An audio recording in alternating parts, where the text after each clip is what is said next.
Hello and good morning to our listeners. Welcome back to another episode of Aligned, Engaged, Fulfilled. I'm your host, Clarence Moore, and in our first episode of this second season, we talked about how the definition of leadership has shifted since the pandemic. We established that the old command and control style is dead and that the new era requires connection. But how do you actually do that? My guest today is a former enterprise sales pro who realized that the best way to close a deal or a team gap wasn't with a slide deck, but a punchline. He went from SaaS to LaaS, from selling software to laughter.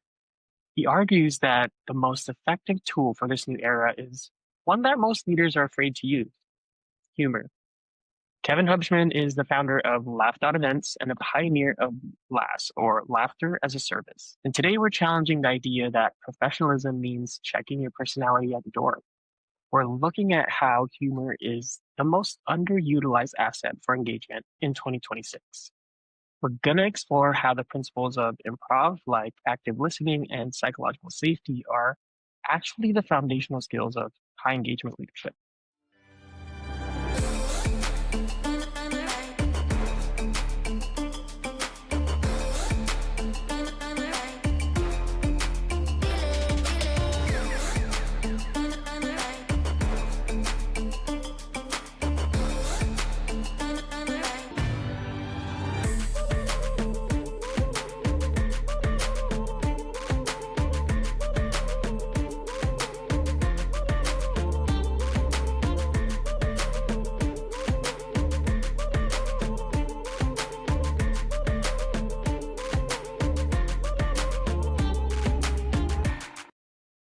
Kevin, welcome to the show. I'm excited to have you.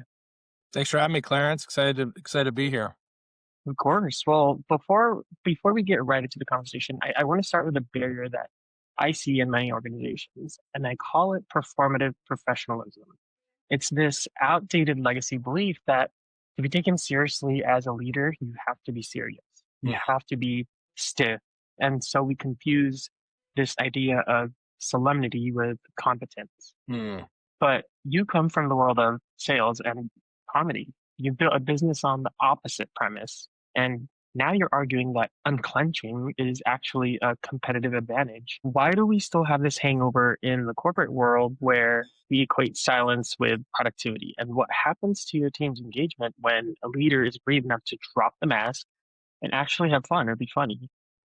Yeah, so we call that mask your 9 to 5 personality. So we're always encouraging leaders to lead by bringing their 5 to 9 personality into their 9 to 5. Now, that doesn't have Mm, to be like, if it really is so polar opposite, one, that's something you should probably work on of why right. you're Dr. Jekyll and Mr. Hyde.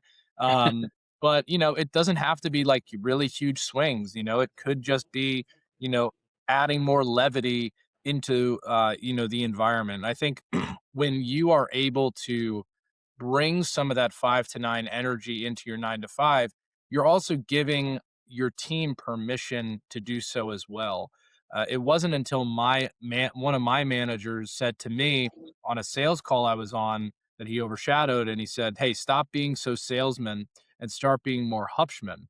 And it was this Mm, like, "Oh, okay, I'm getting permission." And it was almost that moment where I realized that's how you help your team create this psychological safety in a number of different ways, whether that's being yourself or making mistakes yeah. or, you know, throwing out an innovative idea.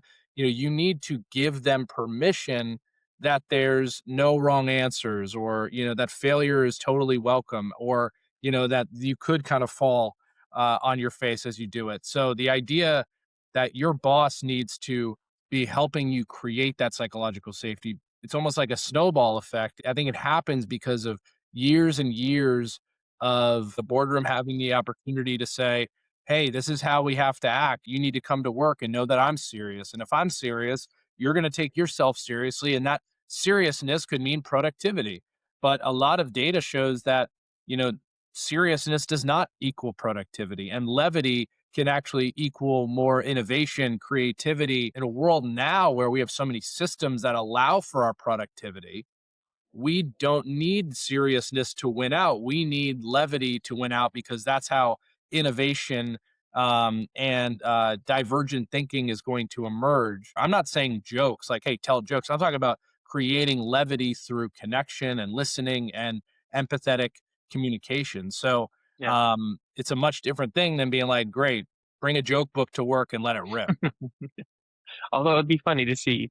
Let's talk a little bit about that boardroom culture that you just brought up, because to your point, a lot of it does come down, from the top in terms of the culture that manifests in the organization, and the leaders who are sitting in that boardroom most often see things in costs and revenues. What would you say is the cost, though, of this performative professionalism that those leaders don't see on the P&L? I mean, the cost is in retention, the cost is in churn of our employees. That cost could end up becoming resentment for your boss, and then that bleeds into a client conversation that then could hit churn in terms of clients. That could mean in terms of like not acting yourself on a sales call with a prospect, that could turn into blowing it at the finish line because you're being so robotic that your prospect is going to go with somebody else that maybe is in not in such a pressure cooker environment, and making this sale so intense of being like have to sign by this date. Right. So like I think that it has a crazy trickle down effect in whatever department you want to identify, and that's why it's so important that it comes at the top, because although that levity is not so clear, or that stressor that you're creating, and that like strict 9 to 5 personality that you're demanding from people is not so clear of the cost on the P&L, it ends up going and finding its way into unhappy employees. And whether they're unhappy or they don't even know they're unhappy, they just know that they're like, Sunday scaries is a thing, right? And I always believe that Sunday Yeah. scaries is a very good reflection on like your leadership. If you are like, I can't, I don't want to go to work on Monday or start the week, I think that's a really big reflection on leadership. I frankly did not have a lot of Sunday scaries when I worked at my old company, because I felt like my leadership was welcoming me into the workplace to make mistakes, figuring it out, building a rocket ship. So obviously every organization is different, but it really comes at the top where the leaders are saying it's okay to make mistakes. We're going to laugh through a lot of this stuff. Obviously there is a time to be serious. Don't get me wrong about that. But, there is also an opportunity for us to feel very comfortable with making mistakes and being ourselves. The CEO of NVIDIA was recently on a podcast, and he was explaining how he wants his managers to be very comfortable with making mistakes and getting their team comfortable with making mistakes, because that is the fastest way that you can pivot. You Sure. always have to be moving fast and breaking things. Yeah. So, how do you create an environment like that? Oh, you create an environment where it's totally okay to fail, and Right. you laugh off some of those mistakes and you embrace those mistakes and you show how authentic you are. You show how vulnerable you can be. You show humility. Those are all bases of humor. You go back to jokes versus comedy skills. I like to very much differentiate between those. And a lot of people, when they probably heard your intro, were thinking, "Oh, this guy just is a jokester, jokes around." Don't get me wrong, I do, but I try to say humor and comedy skills come from all of these things that I've been talking about and those different aspects, and then that creates levity and laughter, and then you can really create magic from there. Yeah. Well, I mean, I love so much of what you said. And I think, when it comes to humor, it's very much rooted in vulnerability, which is the hardest thing for leaders to really embrace. When people think about the Sunday scaries, they think that it's about the act of working itself. Mhm, They think that that's mhm. what causes the Sunday scaries, when, to your point, it really is sourced from the leaders and the tone that they're setting in the organization that so strongly determines the strength of those Sunday scaries for people. I do want to ground this a little bit in hard data, because to your point, I think people hear laughter as a service and they think, okay, we're just going to tell jokes. But I want to ground a little bit of this in some hard data. Gallup's State of the Global Workplace report is my Bible. Every year, it's something that I look forward to, which might be a little bit weird, but the numbers from 2025 are pretty alarming, right? Like and I think when we talked about this in our introductory call, you mentioned you had been looking at this report as well. But when we look at employee engagement, they reveal that only 21% of the global workforce is actively engaged, and that 17% are actively disengaged. And then when we look at life evaluation as a whole, only 33% of the global workforce consider themselves as thriving. Mm. 58% consider themselves as struggling, and 9% say that they're suffering. And then they also looked at daily emotions experienced by the global workforce throughout the day. And 40% of those people said that they experience stress. 21% of them say they experience anger. 23% experience sadness. And 22% experienced loneliness. So, to summarize the state of people in 2025, we're lonely, stressed, and disengaged. Now, when you see these numbers, do you see a work problem or a human problem? And how does laughter as a service specifically attack these metrics? Well, the first thing that comes to mind and go, I mean, I'd love to see these stats in 2020. It would have been Yeah. like, you know, crazy and to the right, up and to the right. Because that's when our business really started to see our growth and our kind of aha moment was during the pandemic because that is when all of those stats that you're talking about, I'm sure that there has been a crazy reduction in all of those different stats. And now if we looked at in 25 and compared it to 2020, we would have been like, we're making progress, baby. Let's do this. Like we're going. But those numbers are really scary. And I bring that up to say, it's a mixture. It's a personal problem. It is a work problem. People also spend more time at work than they do with their families. I think is a stat that you always hear.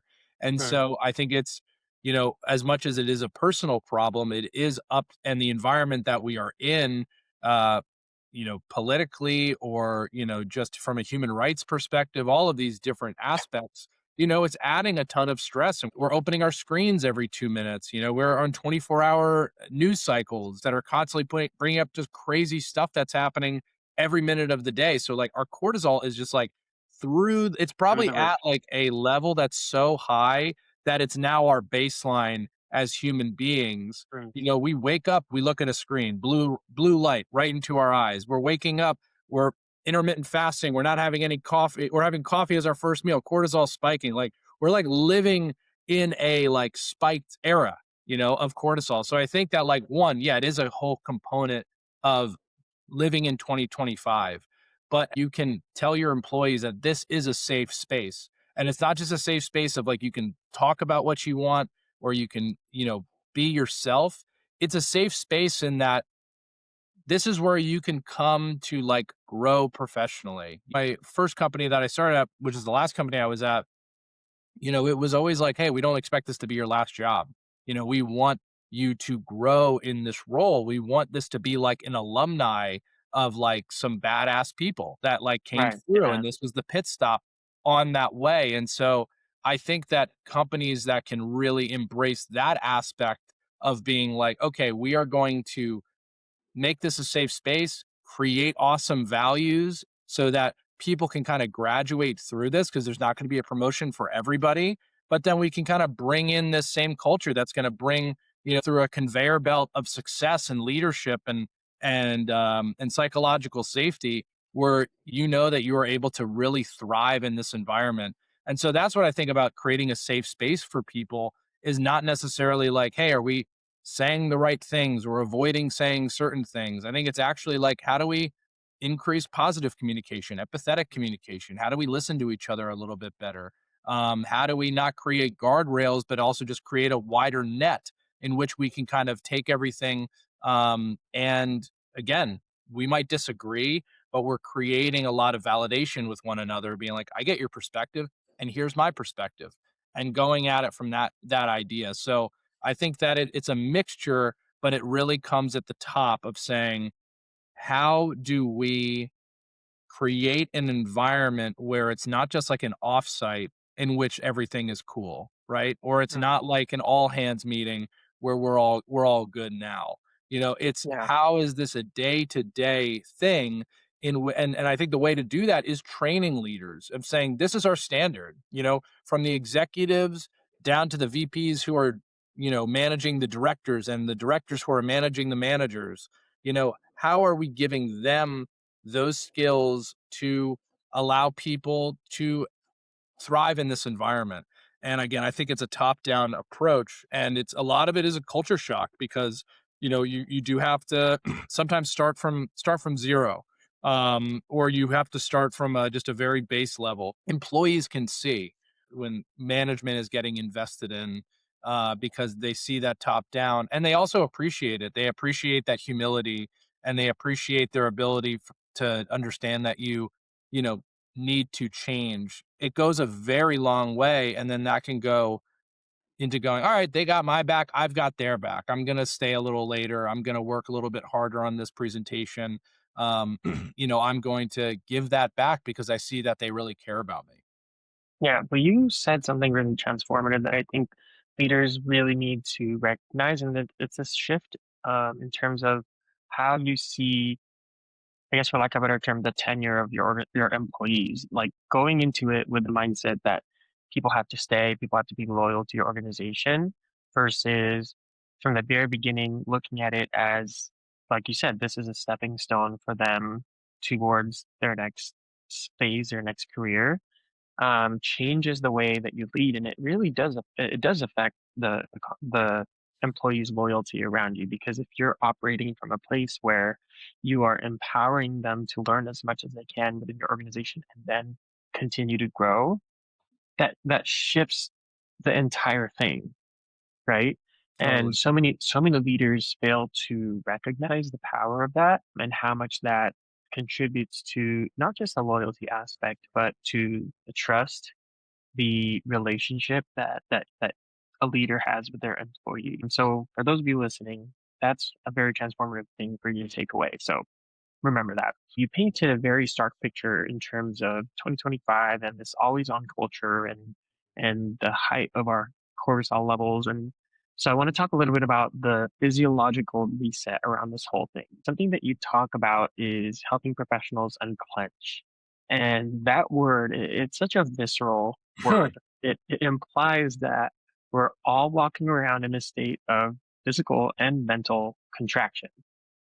What actually happens effectively to a team when they're laughing together? Is there a physiological reset that has to happen before they can actually do good work?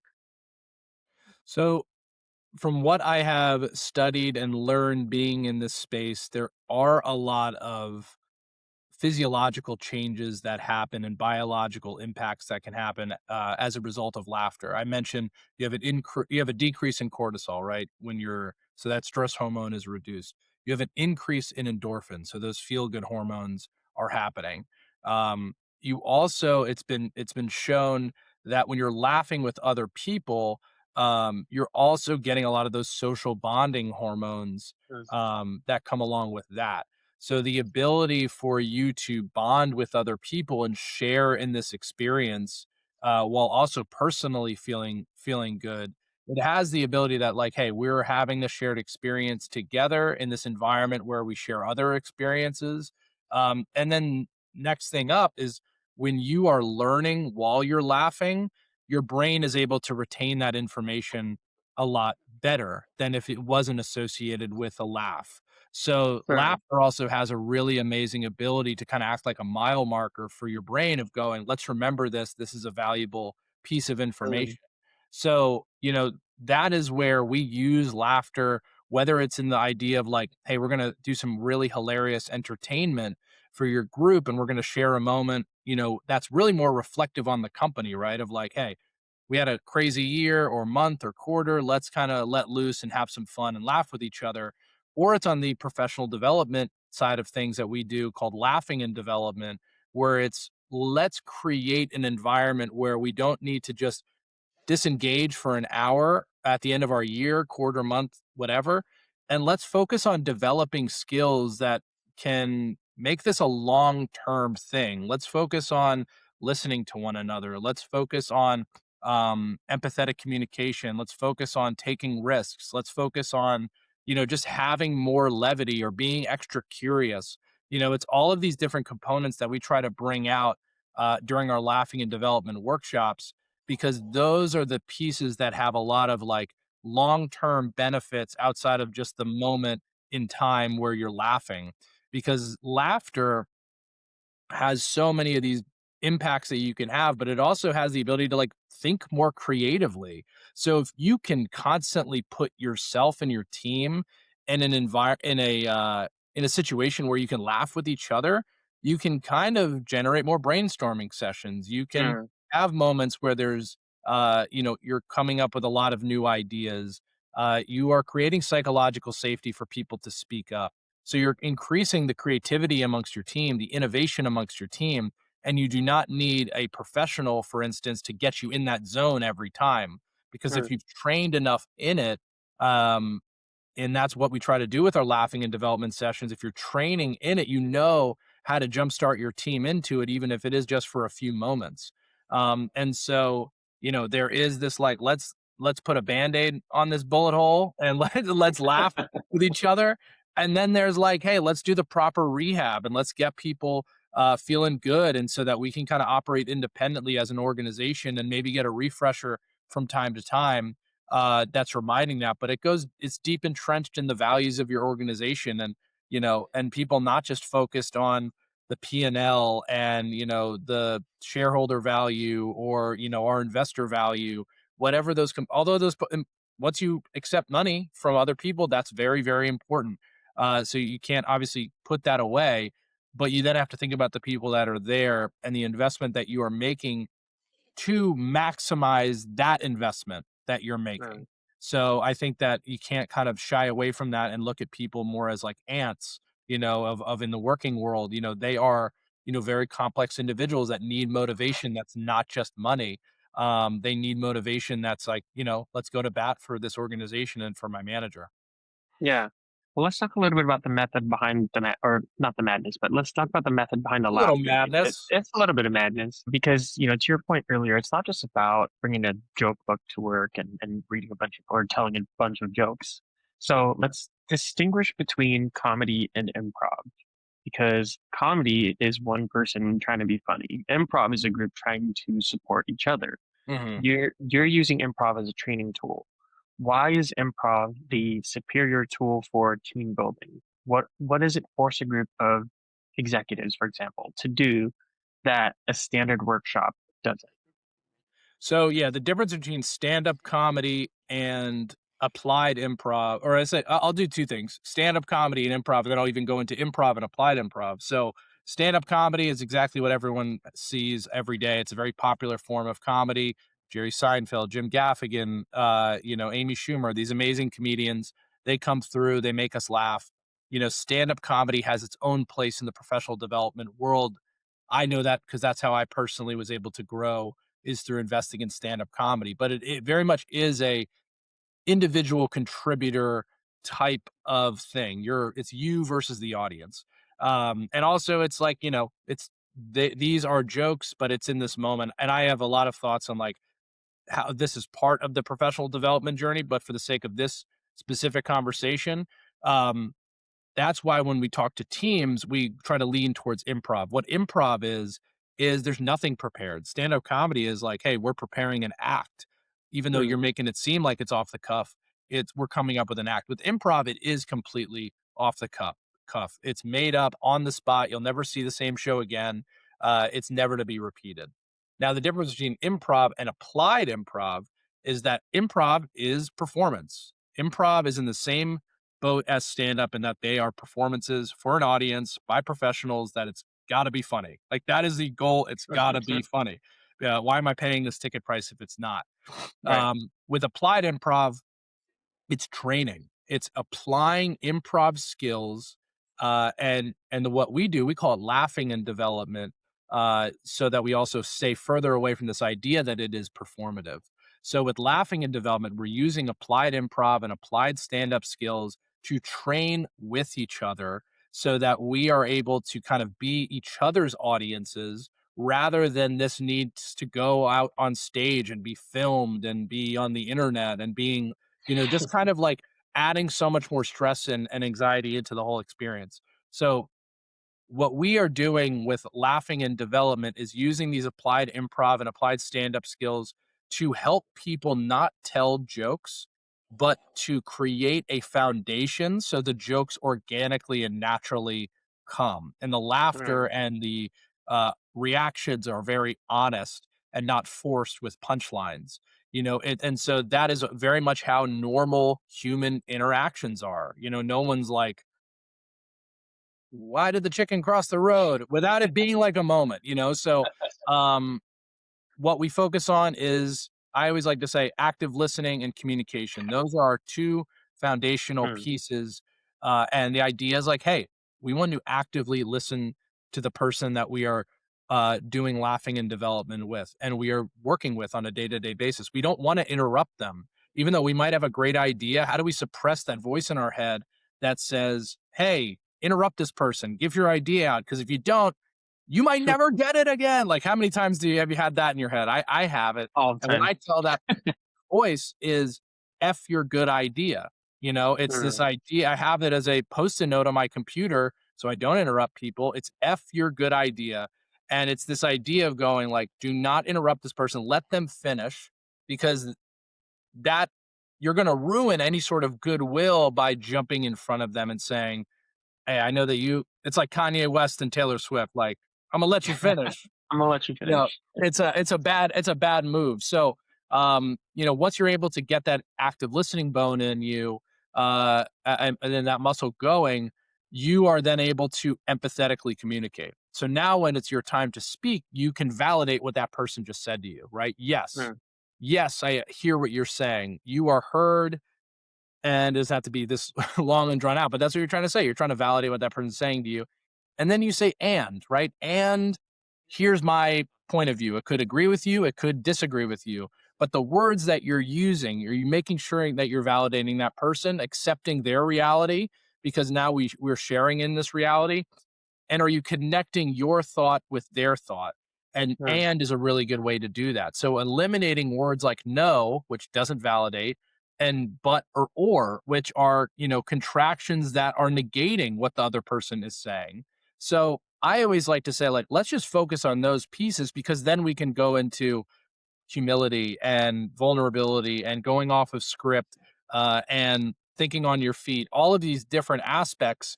But if you don't have those two things in place, how can you create this organic flow of ideas and conversation that are going to ultimately lead to laughter, just by it being natural and being a very human connecting way?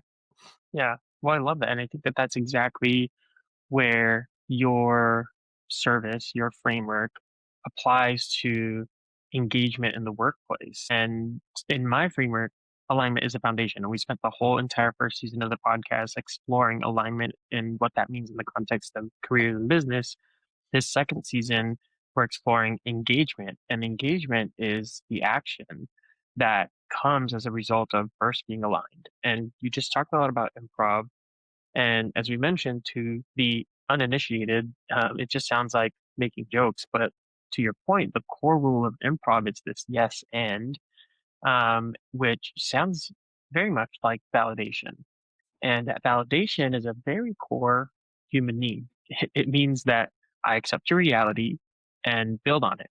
Hmm. The corporate default though is the opposite of that. It's no but.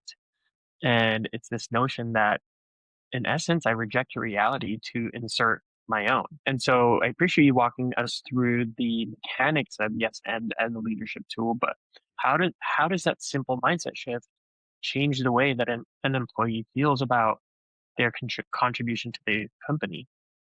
I mean, I know it sounds so simple, but people just want to be heard. People want to be heard, and and that really, I think validation is like the key to unlocking communication across any sort of dynamic that you have. Yeah. And I think that it's like, again, it sounds so simple, but it's my biggest takeaway when everyone's like, what is your takeaway that I can apply this today? And I say, no but or, leave it at the door. Mm, Eliminate those words from your vernacular, and you will grow significantly. Let's call it 20%, 30%. Like, you're going to have better conversations, and you're going to see people not be so tense talking to you, because they're going to feel like, I don't have to put up, to bring this back to the beginning, their own 9 to 5. shield, right? Mm. The more that Yeah. you validate them and you kind of give them this encouragement that we are in a psychologically safe place, the more you're going to inch their 5 to 9 personalities into the room. And when you do that, you are creating opportunities to bring the best out of that person. And you are getting an opportunity to have new ideas or, new ways they interact with their teammates or with their clients or whatever it might be. You need to create an environment where people can just be themselves. And I think a lot of people have a lot of ways and theories about how do you be yourself at work? How do you bring your most authentic self to work? Well, my environment needs to be encouraging me to bring that Yeah. authenticity. Yeah. And so it's not rocket science. It really is small incremental changes that can go a long way. And I think once you change your own habits and you're very conscious of how you're speaking to people and interrupting people too, don't complicate it. Listen, like just listen and create that environment where people can share stuff with you. You can share with other people. You can explain your own vulnerabilities or your own failures. Then they're going to share their own vulnerabilities and failures. And now you're creating an environment where you have this exchange of information that is not blocked by your each other's masks. And people are kind of lifting their masks up a little bit and saying, "Hey, this is who I am." And so I think that that's the best way people can do is like just focus on small things and not this huge change. And if you do want a larger change, you invest in programs like ours that can do that. But if you are just saying like, how do I change today? You can do it at home with your family. You don't have to just do it at work. Changing how you talk to people is a huge component of making people feel validated and want to kind of be on your side. Yeah, well, I think that's the most impactful rewire to like a manager or a leader's brain is that it doesn't have to be this complicated, complex, challenging thing. It can be that simple. I think when we talk about psychological safety and vulnerability, we avoid or we tiptoe around how to approach it because it seems like this overwhelming process. But to your point, this concept of yes and simplifies it and makes it that much more doable. Now, not to put you on the spot, but can you give us an example of how that shift plays out in a high stakes strategy meeting, not just the comedy workshop? How would the yes and process look like in that type of setting? Let's just use sales as an example, like a sales environment where somebody is going and you want to. This can be sales or any other environment, but an environment where somebody is talking a lot and you have your pitch ready, right? This could be an internal meeting, an external meeting, but how many times do we go into a meeting that we've prepped for going, well, when am I going to do this line? And when am I going to say this thing? And prepared properly, I'm going to wait for it. And so I think that um, that is kind of an important thing of like that preparation is important for when it is your turn to speak, but also assume that your turn might not come until the very end or a moment Mm, or might not never come at all. So what are these mindset that you're shifting of not saying I'm not waiting for my turn to speak, but I'm waiting for my turn to add value. And that mm, is what that preparation is all about is going, let me listen and let me see this opportunity kind of like you're playing a little bit of jump rope and going, when do I jump in? When is this time for me to go in? And so that I'm going to go into the rhythm and the beat of the conversation. And when I hear a problem, and there is also that natural pause, I can then step in and say, well, this is why I wanted to talk about this. This is where I think that I can alleviate some of your problems. It's because you're validating their problems and you're adding on to what that might be. So I think a lot of it comes in the form of like, how can you sell without selling? And the way to do that, whether that's like an internal sale or an external sale, is saying, let me listen to what you're saying and let me make sure that we're not going in with two perspectives battling each other out like it's a debate. And how do we go and make sure that we are playing jump rope with each other, and we're going to get into the middle of it, and we're going like this in the middle as we go, and then we're going to come out of there, with our hands in the air and saying we dominated together. So the idea is like, how do you create this into a one conversation? And I think that a lot of that comes in with not having an agenda. Being prepared is different than having an agenda, Mhm. and really listening for your opportunity to get in there and validate what people are saying, their problems, making sure that they are heard, and what is your perspective that they can then hear. Because if you show them that you're willing to listen and that you're not willing to talk over them, when it is your time to speak, they are going to say, "Great, now it's your turn, and I'm going to give you the same respect that you gave me, and you didn't interrupt me, and you validated me, and I look like a jerk if I don't mirror exactly what you just did. So you need to kind of take that leadership role and say, that's how I'm going to act, with the idea that this person's going to be playing this game back and forth with me. We're playing a game of tennis. I'm not holding on to the ball. I'm going to hit them back so we can go and volley." So I think that is, that's a really great way, whether it's internally or externally, to use yes and, is by really kind of leading with it and leading with that mentality. Yeah, well, I think a big part of that is the fear of not knowing what can happen. You talked about preparation, and I think that in the corporate world, we spend so much time preparing, and for those meetings, for their sales call, because we're so afraid of making mistakes. But when it comes to improv, another tenet of it is that there are no mistakes. There's Mhm. only offers. But in business, we're so terrified of mistakes. We punish failure. How does improv training help a team build resilience to failure? Does getting comfortable looking stupid in a game actually make them braver in their business decisions? That's why, like, when I'm we develop programs where it's like, how deep do you want to go into the deep end with us? You know what I mean? Like, do you want to just like Mhm. stay in your toes with your team and like, creating that, or do you want to kind of go with us beyond this, do some open mics, maybe even perform at a stand-up comedy show? Like, how publicly do you want to get into the or how deep into the water you want to get? But what I do say with just teams that are doing it, it's about creating the psychological safety of saying, like, when we do improv with people, which is basically our like 101 of whatever program that we do, it's about creating this psychological safety that's going like, hey, you made a mistake, and who cares? Like, and like we lived, or like we just did something that we were afraid of doing, and it was not even remotely as bad as we thought it would be. I always tell people, don't judge the first 5 minutes of what we do, judge the last 5 minutes, because the first 5 minutes is people being like, "Damn, this is weird. I don't know that. I don't like that." You know what I mean? Like all these like things that are,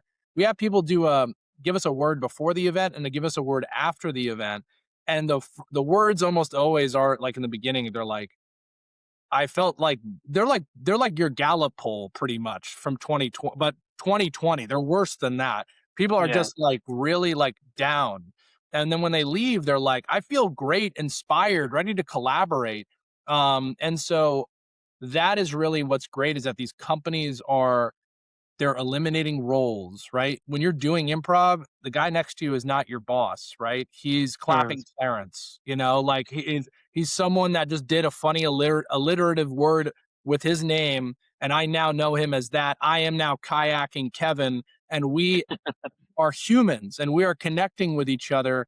And that's what we just did in the first 2 minutes of this conversation. Let's let it rip.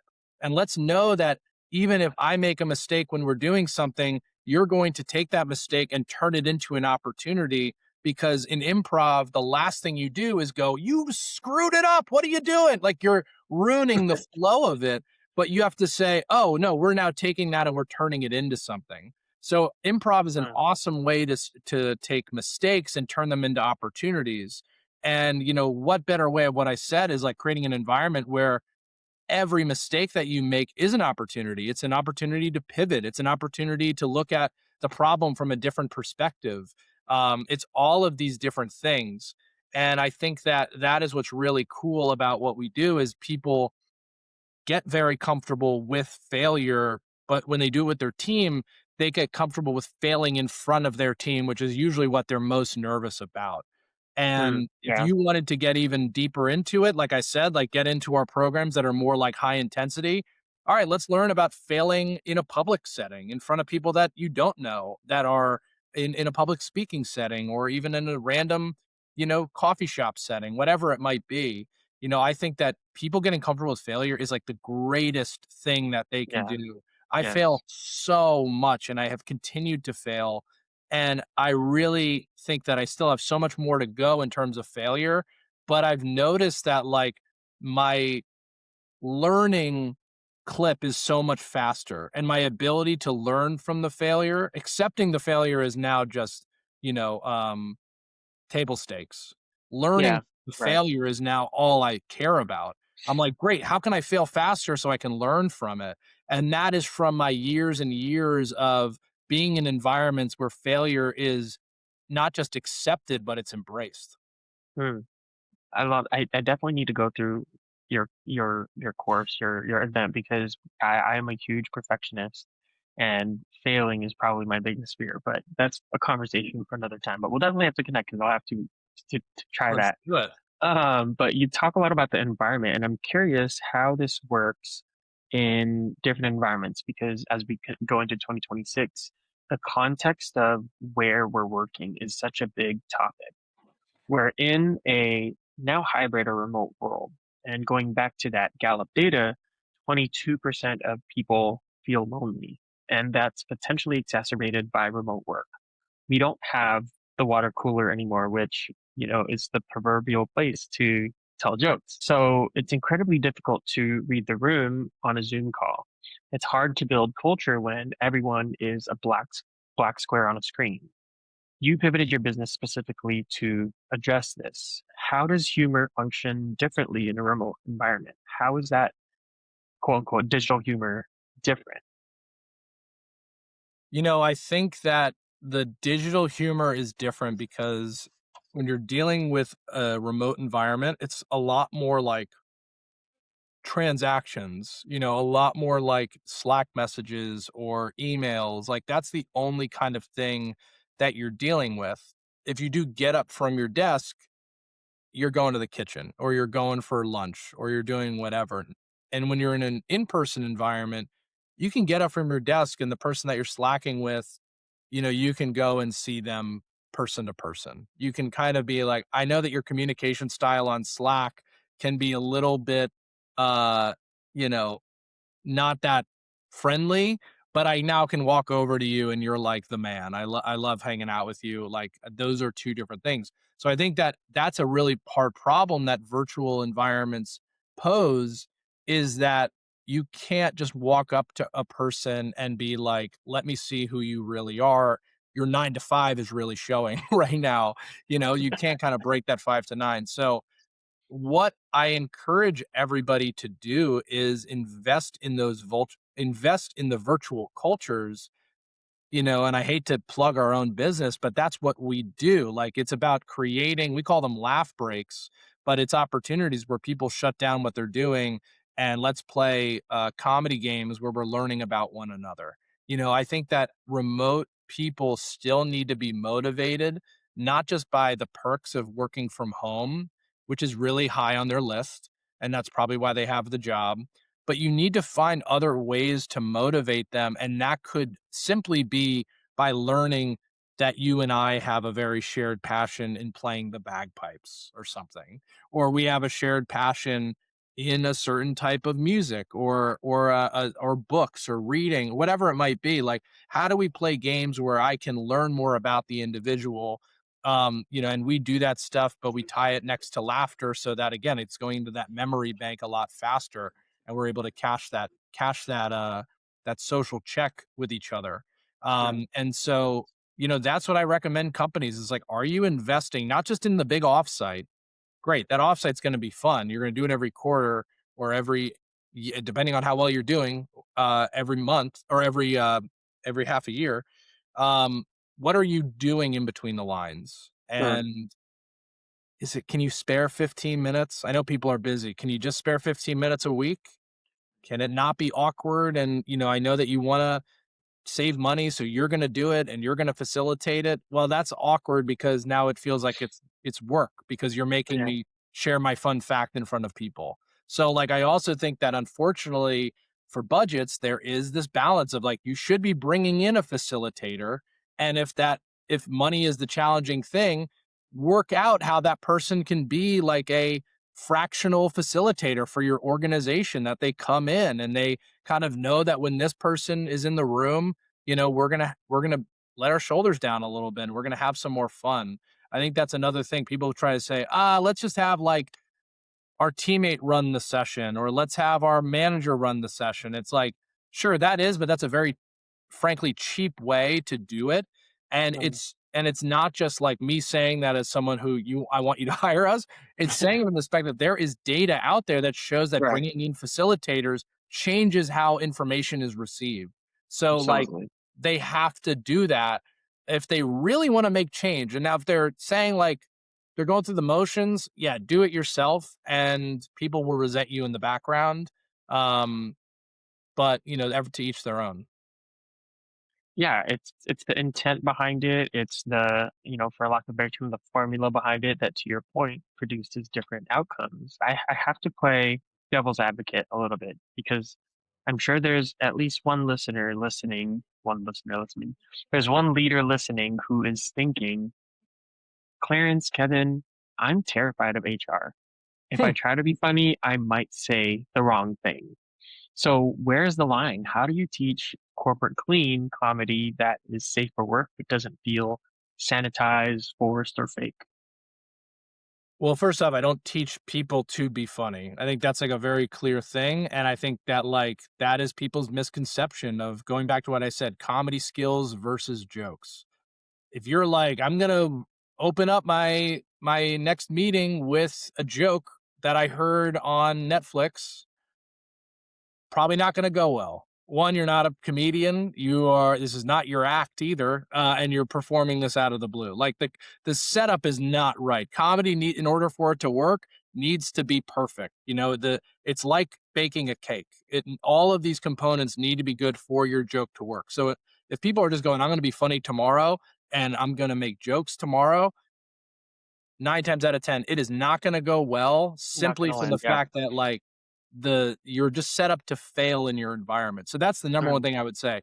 Don't try to be funny. The second thing that I would say is go back to what I said about comedy skills. Comedy skills are listening, they're empathetic communication, and they're creating psychological safety. If you mm, tell a joke that's just like your brain going, this is going to be funny. You're not listening to the person if they think it's funny. You're not communicating with them the way they want to be communicating, and frankly you're creating a unsafe psychological environment for them. mm. So if you are taking this advice very literally of injecting humor, you've not listened to the podcast that been having. Right. I'm talking to the guests. So you need to use comedy skills, listening, communication, like yes and like we said, and then finding the way to be curious. It's like if you think about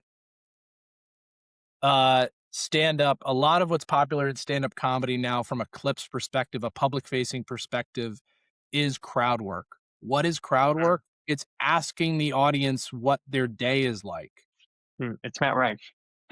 Yeah, Matt Rife, and he finds ways to make it funny. But if you really break down crowd work, it's a lot of call and response, and it's a lot of just being curious. And the person that's the most curious, eventually, like if you keep asking questions, some funny detail ends up surfacing, and then Right. everyone Yeah. has a laugh about the funny detail. And that's what life is about. It's not saying knock knock, who's there. It's about going, let's learn about each other until some shared emotion comes up or some funny detail of life comes up, and let's laugh about that. So let's work together, like I said before, like in this tennis volley back and forth until one of us wins a point with the funny detail or the funny problem or the shared interest. Well, I think it's important for us to speak also to the micromanagers that are listening to this podcast because there are those managers, those quote unquote leaders who think that laughter does not equal working, or that Mhm. laughter means they're not working. They see a group of their employees chatting and laughing and think, get back to work. And again, not just laughing, but having intentional conversations that are not necessarily work related, but are just to be human with each other, as we've been talking about. How do you prove to that manager that those 10 minutes of, again, I'm using laughter as the word to describe this process of just being more human and having more human conversations, but how do you prove to those people that that is actually the fuel for the next 2 hours of productivity? Like, how do we prove to them that there is that ROI? I'm sure this is not what a micromanager wants to hear because it's against what's in the name of micromanaging. Patience. It's like you Mhm. need to be patient and say, I'm changing my own behavior and I'm changing my interaction style with people. And maybe I measure it at our next 101. Maybe I measure it at, the next like blind survey about how people think and view me. I think it's like, what does your feedback loop look like? That's kind of what I would even say to micromanagers, because like, it's not going to work. You being like, hey, what'd you think? You know what I mean? Like, no one wants to like really get that deep in to be managed like that. So like, do you have any sort of feedback loop set up for yourself that you can understand how these changes are being made? You might see impact right away, but in terms of seeing performance impact, no, of course not. You're not going to see that. But you might see that person being able to trust you more, open up to you more. You can feel it. The conversation's just going to be better. The vibes are going to be better. Um, but in terms of measuring that performance, like how do you currently measure your performance and how you're doing? Do you have a good feedback loop to understand, like at the end of every month, how are people rating you as a manager? How is that going? And then also, how do you measure the success? Do you measure it in the form of sales quota? Do you measure it in the form of KPIs or OKRs? What is that measurement stick that you have amongst your team? And if it's simply put, like, hey, we're reaching all of those and we weren't before, maybe that is making an impact. So I think that, how do you measure it for micromanagers? You got to be patient, but you also have to have data to back up anything that you're testing. Yeah, I mean, I think, I would say when we talk about the ROI of this whole thing, look at the culture. Look at what the Yep. culture becomes in a month, in 2 months, in 3 months. Look at the relationships and the changes in the relationships that are happening within the office between your teammates. What are the emotions that you're now seeing? Like, you will start to notice a difference in how people are engaging with each other, how they're interacting with each other.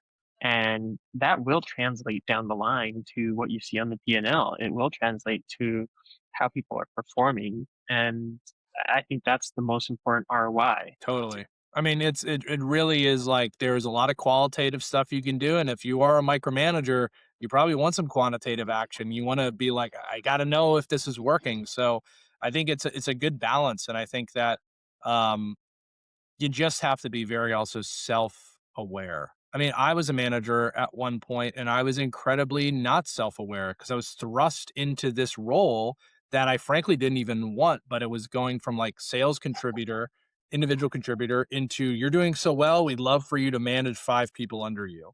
And I was the micromanager. I didn't know what the hell I was doing. I wasn't taught anything except now recreate what you did for yourself for 5 other people. And I was like, what motivates me? I didn't care about other people. And that was why I wasn't a good manager whenever this was like 10 years ago. And it's like this idea of what are you doing to be so self aware that you are like, need to listen to everybody really well and you need to like find out what their motivations are and and people just need to know that you care. And how can you do that? Listen better, communicate better, create psychological safety. You just described what happened to 85% of managers of this being thrust into a role that they didn't even want or didn't know how to do so. And I will say for the micromanager, there are quantifiable ways to look at the ROI of this. What's your turnover rate? What's your absenteeism rate? How often are people calling out? Once you start to see changes in how people are interacting and you see that it's more positive, you will start to see, even if it's minor, even if it's small changes over time, you will start to see some changes in those quantifiable numbers. Mhm. Now, for our listeners, we established in episode 1 of this season that the future of work is human. AI is smart, but we all know AI is famously bad at irony, at nuance, and reading the emotional temperature of a room. As AI takes over the technical tasks, the value of soft skills like empathy, communication, humor is skyrocketing. So, my question to you, Kevin, is as we look toward 2026 and even beyond that, do you view humor and social intelligence as the ultimate job security? Is this the new hard skill? I think that people need to take a good hard look at their emotional quotient and understand if it is weak or if it is strong. And I think that you need to kind of treat your emotional quotient like you do any muscle, and that you need to train it, and you need to put it through a lot of different adversity, and you need to put it through stress in order for it to grow like any muscle.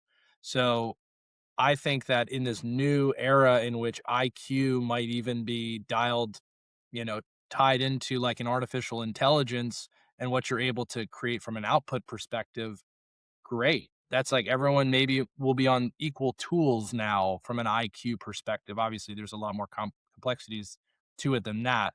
But for the sake of this conversation, what is your EQ looking like? AI is not going to make you stronger emotionally. We definitely know that. There's data out there that shows that that's not true. Um, and we also have there's data out there that shows that IQ is lowered by the more you use AI, and AI is not going away. So it's Yeah. also, and you're only going to be more engrossed in it. So I think that it really is important for you to figure out what are the different ways that I can train, you know, that emotional quotient, which then bleeds into your IQ.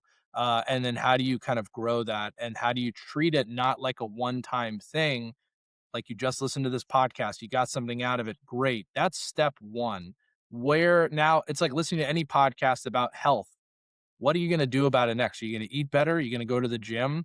Now, what are you going to do from this perspective? Are you going to get it? You're going to get coaching, get your team coaching, invest in this as an organization.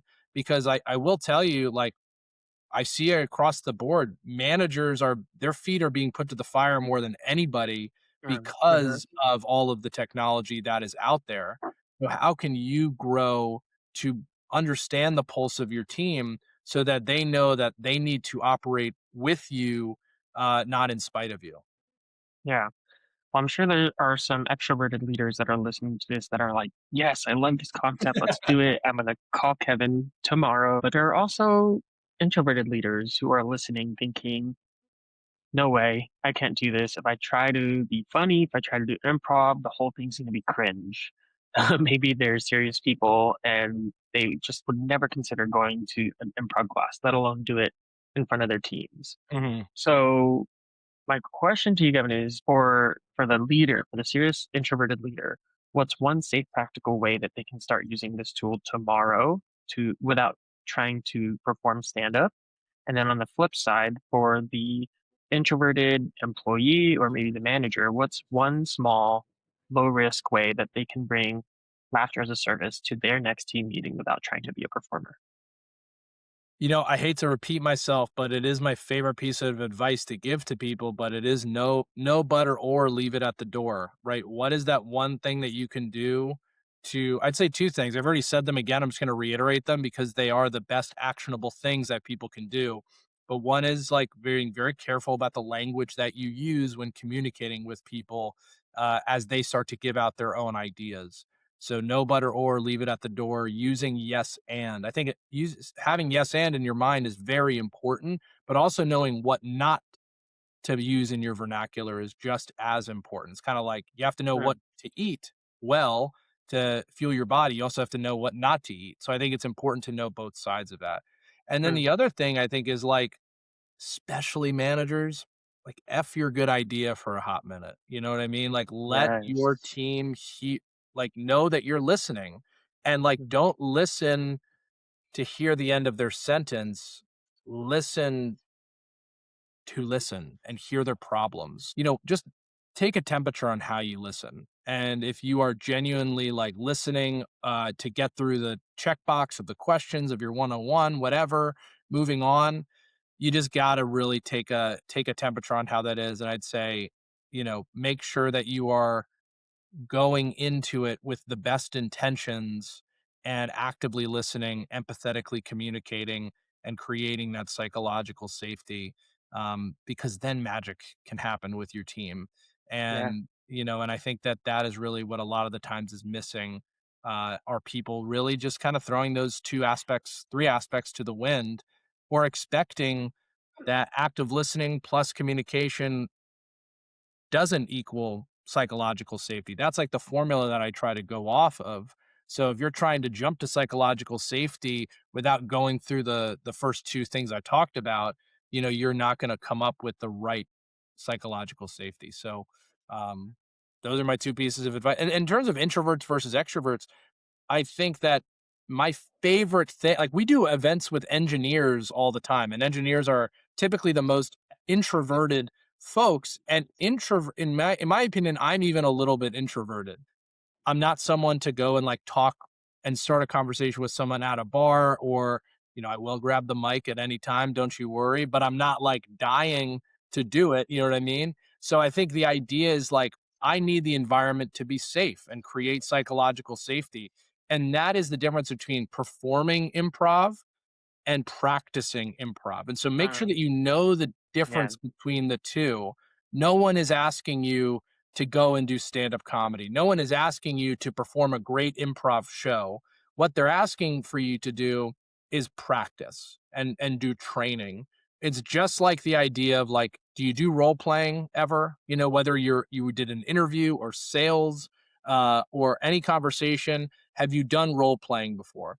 That actually is what improv is, but it's less acting because there's no script, there's no role. So it's actually the lowest stakes version of like role playing that you can do, that have real games and exercises that are tied to soft skills, not outcomes. And so what are you doing to kind of make that happen? And I think that every introvert gets over that. I said it before, don't judge the first 5 minutes, judge the last 5 minutes, because the introverts are the ones that are saying the craziest stuff at the end of that session. It's not the extroverts. It's always the introverts that everyone goes, "Whoa, I did not know they had that in them." And it's because that psychological safety wasn't created. So, tying back to what the managers can get out of this is like, you will get a lot of people to surprise you if you're creating that psychological safety. Mm, amazing. Well, thank you, Kevin. And I will say no buts or leave at the door. Is that what Yeah, it is? yeah. Yeah. So I don't know, depending on how your screen is framed, I have this letterbox right here, and I don't know if you can see it, but for every episode that I do, I put something there that relates to the episode. And I wish I knew the no buts or ors because I would have put that there. Hey, next time, we'll put it up there for next time. Right, absolutely. Well, one more question for you, Kevin, before I let you Yeah. go. I'm assuming that you developed this concept as a result of your experience, and that Mhm. somewhere in that experience there were some negative experiences. If you could wave a magic wand and change one thing about how the modern workplace views fun, what would it be? What I would do is I would eliminate polling your team on what they think we should do for the team offsite. That Yes. is the one thing I would do. And that is because at my first job that I keep referencing is this company Splash. And if I had s if I was given a vote for any of the things that our CEO was offering, I would have said no to all of them. Like, all of them, because they were wacky and crazy Mhm. ideas Yep. that I would never have done myself. I mean, people are just trying to people please too much with their team. They want them Yeah. to like them, Right. so much that they're willing to be like, "Well, you guys chose it. We went axe throwing because you said you'd like that."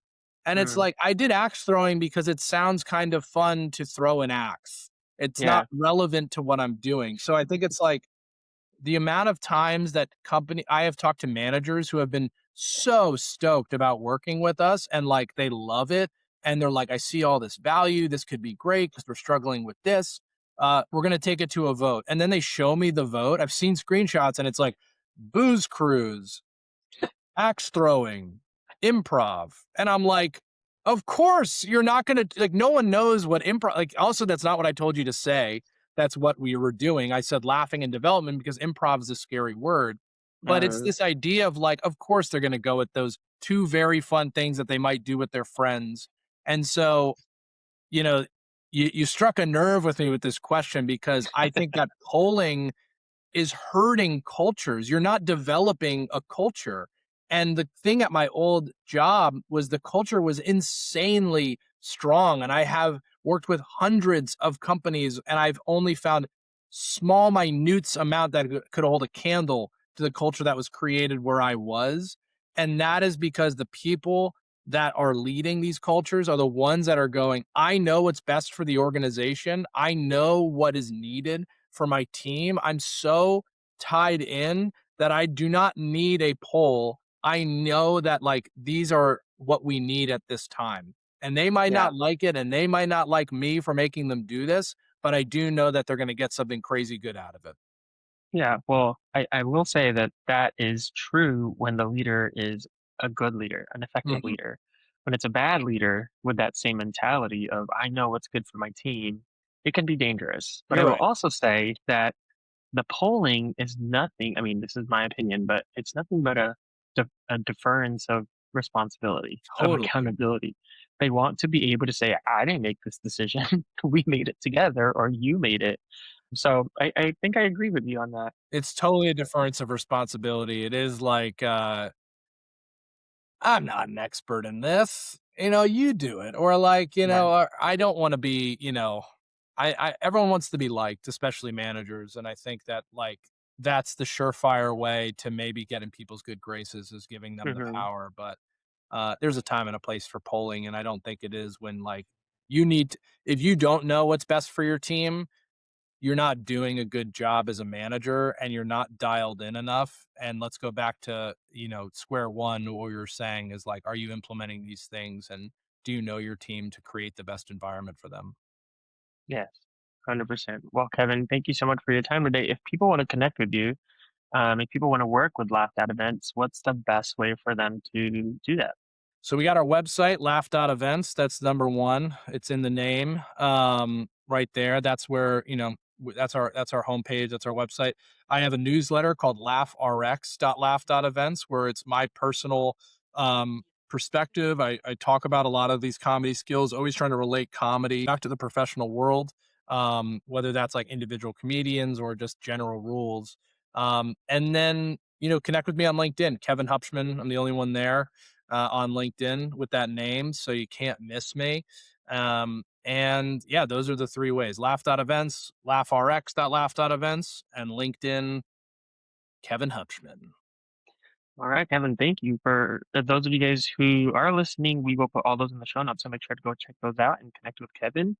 And Kevin, again, thank you so much for this conversation. It's been not even just insightful, but really enjoyable because it's such a unique concept that I think is coming at a perfect time where, again, if you look at those numbers, where the world is so lonely and sad and broken, and something like laughter as a service and laughter and development, I think is exactly what we need right now.